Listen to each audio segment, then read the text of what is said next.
Okay, let's talk about prompt optimization. So I'm going to run through this notebook. The code is already pre-written, but I'm going to explain each step side by side, and then we're just going to run it.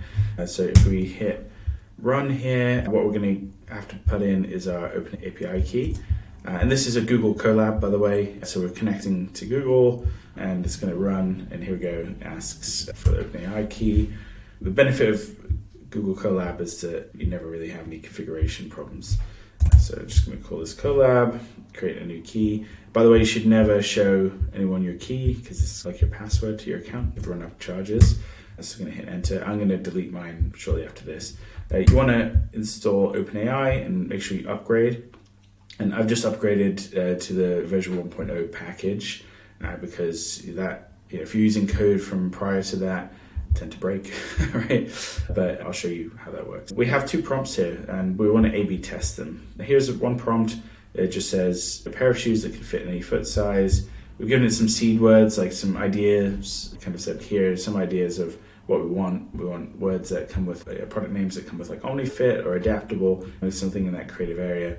And then we've just finished the prompt here and we're asking it to complete and give us a list of product names. And then we have another one, which is we have provided two examples, prior examples, and then the rest of the prompt is the same. So what we wanted to see here is do we get better formatting in the structure when we use, we give two examples. So the name's better and does it come back with a comma separated list, which is what we want. So we stuck in the two prompts into an array, and then we're loading pandas, which is like the spreadsheets for coding for Python, and then we have the OpenAI library. Then it's getting that secret key here from the one that you implemented there, and then we have this, which just gets the response. And what that does is give you back the actual content of the message from the completions API. You can change the prompts and things like that here if you want to, but what we're feeding in is just that prompt, and we're using the generic default system message.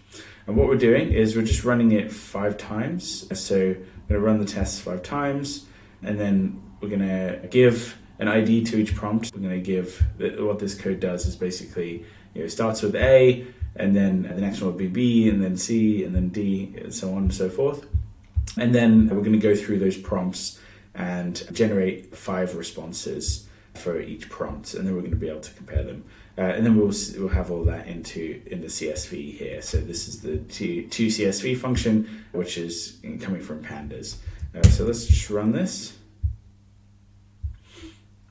And again, all that's doing is calling OpenAI with the GPT 3.5 Turbo model and passing in our prompt and doing it 5 times, and then storing that in CSV for each prompt that we put in. And here we go. So we have, this is kind of a printout of the spreadsheet. And actually, if we look in the files here, we can see we have this responses CSV. You can download that if you want to. So that's useful in itself because you could just look at those responses. But what we're going to do is we're going to load them, and then we're going to use this IPython display. We're going to basically create like a little thumbs up, thumbs down widget so we can sample and see if we have done a good job with this or not. We've randomized the sample here. What we don't want is to be able to see which prompt gave which response, because we want to blind rate these and make sure that we're not being biased towards any one prompt. And what we have here is a function that just basically happens when it's called whenever the button is clicked, and you'll see the buttons in a second. But if the button is clicked, then we just check, is it a thumbs up or a thumbs down button? If it's a thumbs up, we give it a 1. If not, it's a 0. And we push that into the feedback in the data frame. And then we just increase the response index. That means that the next time it loads the widget, then it'll have the next response in the data frame. And eventually we'll go through all the responses. If we get to the end of the data frame, then it's going to save the CSV, and then we're going to group by the results. So we're going to get the count of the feedback and the mean of the feedback, and then print that. And then this update response function is what's basically pushing the text of the response into the widget. So all of that will make a lot more sense when you see it, but you can see here, this is one of the responses. You can see they've given 10 examples here. The way this is displayed is in this box. So we have the thumbs up button, and then we're passing the on click. And we have the thumbs down button, we're passing it on click. And then we have the button box, which is these two things. But then we're displaying the response, the button box, and then the count label. So the count label is how many we've done out of 10, 1 out of 10. The response is here, and then we have the thumbs up, thumbs down. I'm going to give thumbs down because what I wanted was a comma separated result and not a numerical result like here. So I'm going to click down and it will update, because when I click down, it's running that on button clicked, which if we go back here, that kind of takes a response index, it passes the feedback in, and then it goes and updates the response. And then the update response is then getting the next thing in the data frame using the response index. So it's iterating through each row, if that makes sense. All right, here we go. This is much more like what we wanted. You can see it's a comma separated list and the names are pretty good.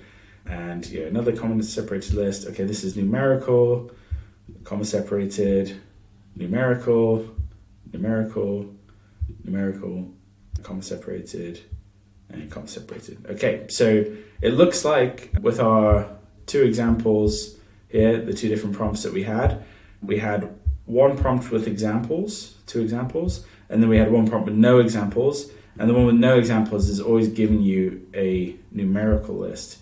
So you can see here that the score is 0 because I downrated everything that came back with a numerical list, and I uprated everything that came back with a comma separated list. What that tells you is that 100% of the time, or at least for these 5 responses, we're getting a numerical list instead of comma separated like we wanted. So that kind of shows that it's worth adding those examples in order to get the type of format that we needed.